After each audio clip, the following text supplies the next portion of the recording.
This video is about how to fix virus scan fail error on Google Chrome while downloading any game or application.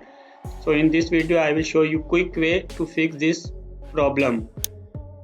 Let's get started. Right click on Windows icon and then click on Run.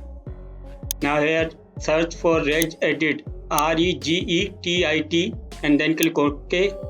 Click on Yes. This will open registry editor for you. I have pasted this registry editor path in the video description, so copy the path from there and paste it in the path and then hit enter. This will take you to attachment folder where you see scan with antivirus. Right click on it and then click on modify. Make sure value data is set to 1